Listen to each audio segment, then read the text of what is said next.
दोस्तों लौटी हूँ फिर से और एक इन्फॉर्मेटिव वीडियो के साथ। एसबीआई अभी लाया है पर्सनल लोन के सेक्टर में बहुत ही आसान सा फुल्ली डिजिटल लोन, क्योंकि ये आप घर बैठे अप्लाई कर पाएंगे और इसको अप्लाई करने के लिए एसबीआई की तरफ से कोई मैसेज की भी ज़रूरत नहीं है।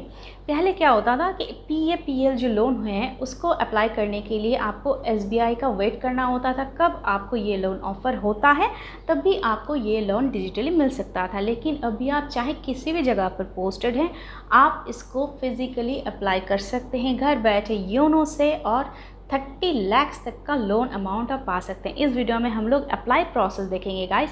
तो इसका अप्लाई प्रोसेस आप पूरा चेक कर लीजिए, जान लीजिए। यहाँ पर कोई भी भूल चूक होने से ये जो लोन है आप खो देंगे, तो इसका जो ऑफ़र है मत खोइए। मैं आपको पूरा प्रोसेस दिखाती हूँ तो अच्छी तरह से आपको पता चल जाएगा कैसे आपको अप्लाई करना है। पहले कुछ चीज़ों के बारे में मैं बता देती हूँ कि पहले आप अपने फ़ोन में एक फ़ोटोग्राफ ले लीजिए, एक पासपोर्ट साइज़ का अच्छा सा फ़ोटोग्राफ जो ऑफिशियली क्लिक हो सके। तो खुद बैठे घर बैठे आप ऐसे मोबाइल फ़ोन से अपना फ़ोटोग्राफ ले लीजिए और उसको सेव करके रख दीजिए अपने मोबाइल फ़ोन में। फिर आपके पास में जो भी डॉक्यूमेंट्स हैं वो आपने मोबाइल में आप रख दीजिए, केवाईसी डॉक्यूमेंट्स। और यहाँ पर मैं बताना चाहूँगी कि एक्सप्रेस क्रेडिट लोन जो होगा ये रियल टाइम वाला, ये आप सुबह 8 बजे से लेकर रात 8 बजे तक ही अप्लाई कर पाएंगे। उसके पहले या उसके बाद में ये अप्लाई का प्रोसेस आपको नहीं दिखेगा, योनो में भी नहीं दिखेगा। तो चलिए अभी हम चले जाते हैं पहले प्रोसेस में। पहले ही आप योनो में आ जाएंगे। योनो में होम स्क्रीन में आप चले जाएंगे। जाने के बाद जो 3 डॉट्स आपको दिखता है, 3 डॉट्स में जाने के बाद आपको लोन्स का सेक्टर मिलेगा। पर्सनल लोन में आ जाएंगे और नीचे स्क्रॉल डाउन करेंगे तो आपको नीचे दिखेगा रियल टाइम एक्सप्रेस क्रेडिट। यहाँ पर नो मोर और अप्लाई नाउ का बटन आपको शो हो रहा है। अभी आप अप्लाई नाउ में क्लिक करेंगे। अप्लाई नाउ में क्लिक करते ही ये पेज ऐसे रिडायरेक्ट होगा। यहाँ पर आपको 2 डिटेल्स मांगा जाएगा ऊपर में। पहले आप अपना पैन नंबर एंटर करेंगे और फिर डेट ऑफ बर्थ एंटर करेंगे। जब भी एंटर करेंगे ये वैलिडेट करके आपका जो अकाउंट है वो फेच कर लेगा। अकाउंट के साथ जो भी डॉक्यूमेंट्स हैं या फिर आपका डिटेल्स हैं वो सब कुछ यहाँ पे शो हो जाएगा। नीचे लोन अमाउंट, आप कितने लोन के लिए अप्लाई कर रहे हैं उसको दे देंगे। यहाँ पर 25,000 से लेकर आप 35 लाख तक अप्लाई कर सकते हैं, लेकिन डिपेंड करता है कि आपका पहले से कोई भी एक्सप्रेस क्रेडिट एक से ज़्यादा नहीं चलना चाहिए। अगर पहले से आप एक्सप्रेस क्रेडिट ले चुके हैं, एक से ज़्यादा हुआ है वो, तो आपको ये लोन नहीं मिलेगा। फिर आ जाते हैं एम्प्लॉयमेंट डिटेल्स में। अभी एम्प्लॉयमेंट डिटेल्स जब भी आप देंगे यहाँ पर आपको कुछ और चीज़ों का देना होगा, जैसे कि एम्प्लॉयमेंट डिटेल्स में आपको ऐसा कुछ ऑप्शन मिलेगा: central government, state government, quasi government, defence, educational institute of national repute, teachers और staff of government school, teachers staff of government aided school. Okay, ये सब देखने के बाद आपका जो भी नियरेस्ट ऑप्शन है गाइस, नियरेस्ट ऑप्शन समझ लीजिए अच्छी तरह से। अगर आप सेंट्रल गवर्नमेंट के रेलवे के डिपार्टमेंट में काम करते हैं तो आपको यहाँ पर रेलवे का ऑप्शन नहीं मिल रहा है, तो आप सेंट्रल गवर्नमेंट को चूज़ करेंगे। चूज़ करने के बाद अगर आपको और कोई सूटेबल ऑप्शन नहीं मिलता है तो सेंट्रल गवर्नमेंट में ही रहने देंगे आप कोई भी डिफेंस का एम्प्लॉई हैं, जैसे कि पैरामिलिट्री से आप हैं, तो यहाँ पर आप डिफेंस को सिलेक्ट करेंगे। उसके बाद अगर आपको कोई ऑप्शन नहीं मिलता है, आप आर्मी में किसी भी सेक्टर को चूज़ करके रख दीजिए, क्योंकि सब ऑप्शन आपको यहाँ पर नहीं मिलेगा गाइस, इसलिए नियरेस्ट ऑप्शन को चूज़ करना होगा। फिर यहाँ पर आपको सिलेक्ट करना होगा कि आपका जो सर्विस है वो कैजुअल है, कंट्रेक्चुअल है, परमानेंट है, पार्ट टाइम है। तो यहाँ पर कंट्रेक्चुअल, परमानेंट, ये सब में ही आपको ये लोन ऑफ़र किया जाएगा। तो आप डाल देंगे इसको। फिर नीचे देखिए, जब भी आप अपना जो जॉब का डिटेल्स है डाल देंगे, जैसे कि employer name, nature of employment, organisation type, current job start date, आपने ये जॉब कब लिया था, कब आप ज्वाइन किए थे, टोटल वर्क एक्सपीरियंस आपका कितना हुआ है साल और महीने में, ये आप दे देंगे।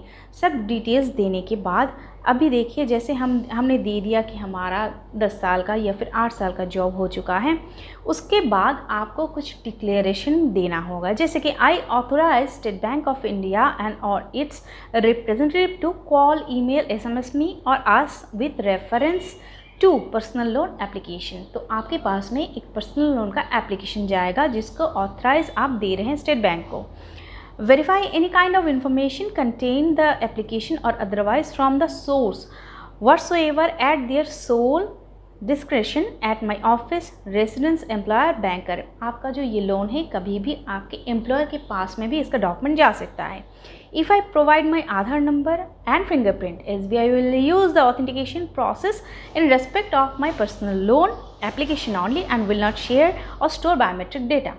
आपका कोई भी बायोमेट्रिक्स डेटा SBI कभी भी स्टोर करके नहीं रखेगा और जो भी आप डेटा देंगे उसको सिर्फ आपके पर्सनल लोन के एप्लीकेशन में ही यूज़ किया जाएगा। मतलब आपको ये आइडिया हो रहा है कि जब भी आप आधार नंबर देंगे, डिटेल्स डालेंगे, तो आपका जो डिटेल्स वगैरह हैं सब कुछ ऑटो फेच किया जाएगा, ऑटो रिलोड होगा। आपका जो भी डिटेल्स हैं यहाँ पर सब कुछ यहाँ पर वेरिफिकेशन के लिए UIDAI में भी जाएगा, जैसा कि बाकी प्रोसेसेस में होता है। और जब भी हम खोलते हैं अकाउंट को उस टाइम पर भी ऐसे ही टाइप का प्रोसेस होता है।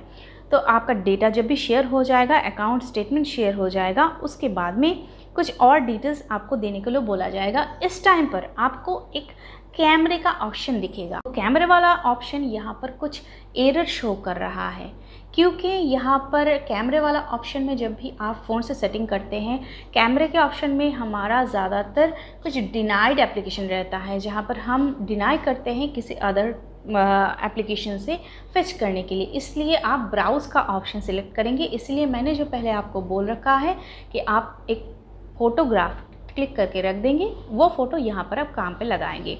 अभी फ़ोटो को जब भी आप ब्राउज़ करेंगे, करने के बाद ही ये आपका सिविल स्कोर जज करेगा। यहाँ पर सिविल स्कोर आपका बहुत अच्छा होना चाहिए, 750 से ऊपर अगर आपका सिविल स्कोर है। अगर आप कभी डिफ़ॉल्ट नहीं कर चुके हैं, अगर आपने कभी भी लोन को ख़राब नहीं किया है, किसी और लोन को नहीं लिया है, तो -1 आपका रहना चाहिए। सिविल स्कोर अगर अच्छा होता है तो यहाँ पर आपको ये लोन ऑफ़र किया जाता है। कम से कम इंटरेस्ट रेट में 9.6 से ये शुरू होता है, तो 12.67 तक ये चला जाता है, depending upon your credit score. अभी जब भी ये प्रोसेस कंप्लीट हो जाएगा, आपको जो सबमिट बटन देना होगा और आपका ब्रांच सिलेक्ट करना होगा, बस आपको एक रेफरेंस आईडी जनरेट हो जाता है। यहाँ पर गाइज मैं आपको शो कर रही हूँ रेफरेंस आईडी कैसा होता है, कैसा आपको दिखेगा। Congratulations, your loan has been sanctioned. Please visit the sanction branch with KYC documents as listed for documentation disbursement। तो यहाँ पर आपको डॉक्यूमेंटेशन के लिए एक बार ब्रांच में जाना होगा इस रेफरेंस आईडी के साथ। अभी ये जो सैंक्शन लेटर हैं यहाँ पर आपको PDF के रूप में दिखाई भी देगा। ये सैंक्शन लेटर आप सेव करके रखेंगे। ये जो ऑप्शन आपको दिख रहा है यहाँ पर आप सेव करके रखेंगे। सेव करते ही सैंक्शन लेटर PDF की सोर्स में आ जाएगा। इसका जो PDF का जो पासवर्ड है वो डेट और मंथ के कॉम्बिनेशन में होता है। आपको मैंने साइड में दे दिया है इसका फॉर्मेट कैसा है, उस फॉर्मेट से आपको अभी इसको लेना है। अभी जहाँ पर आपने अप्लाई किया है जिस ब्रांच पर, उस ब्रांच पर ये रेफरेंस आईडी लेके जाना होगा। अभी बात आ रही है कि आपने अगर खो दिया ये रेफरेंस नंबर तो आपको कैसे फिर से मिलेगा। गाइस कोई भी चिंता करने की ज़रूरत नहीं है। अगर आपका रेफरेंस आईडी खो गया है, नंबर खो गया है, आप जस्ट ब्रांच में जाएंगे, अपना जो लोन ऑफिसर या फील्ड ऑफिसर हैं उनको जाके बोलेंगे कि आपने पूरा प्रोसेस क्लियर कर लिया है, आपका रेफरेंस नंबर जनरेट हो चुका है। इसके बाद वो क्या करेंगे, आपका जो मोबाइल नंबर है या फिर आपका जो पैन नंबर है उसके साथ ही ये डिटेल्स वो खुद ले सकते हैं। सैंक्शन लेटर भी वो खुद ले सकते हैं। तब उनको सैंक्शन लेटर वो प्रिंट आउट कर लेंगे। करने के बाद आपका जो KYC है, पैन कार्ड, आधार कार्ड और आपका अगर जॉब कार्ड का कुछ भी है, जॉब के रिलेटेड कुछ भी कार्ड्स हैं तो वो ले लेंगे और फ़ोटोग्राफ ले लेंगे 2। इसके बाद ये लोन आपका उसी दिन 5 मिनट के अंदर वो डिसबर्स कर देंगे, क्योंकि डिसबर्समेंट ही सिर्फ वो करेंगे, बाकी का सब प्रोसेस पहले से मौजूद होगा। और गाइस छोटा सा एक चीज़ कि सब स्टेट में अलग अलग स्टैम्प ड्यूटी लगता है। इस लोन के इस लोन के सेक्टर में यहाँ पर जैसे जिस साइड से मैं बोल रही हूँ, जैसे वेस्ट बंगाल में मैं हूँ, तो यहाँ पर 10 रुपये का एक स्टैम्प ड्यूटी लग रहा है। आपके स्टेट के हिसाब से डिपेंड करता है आपके स्टेट में कितना स्टैम्प ड्यूटी लग सकता है। तो मिनिमम 10 रुपीज़ का स्टैम्प ड्यूटी लग सकता है या फिर मैक्सिमम 50 रुपीज़ का लग सकता है। वो आप एक बार ब्रांच से खोज कर लीजिएगा। तो गाइज़ ये था हमारा आज का ये प्रोसेस, अप्लाई प्रोसेस। होप कि ये प्रोसेस सबसे पहले आप देख रहे हैं और पर अप्लाई के टाइम पर आपको कोई भी इश्यू फेस होता है या फिर एरर आता है, वो स्क्रीनशॉट आप ले लीजिए और मुझे इंस्टाग्राम में आप मैसेज कर सकते हैं। उसके साथ मैं एज सुन एज पॉसिबल जो भी इसका रिक्वायर्ड स्टेप होगा मैं आपको बता दूंगी। मिलते हैं फिर से नए वीडियो के साथ, तब तक के लिए stay safe, stay healthy guys. Thank you.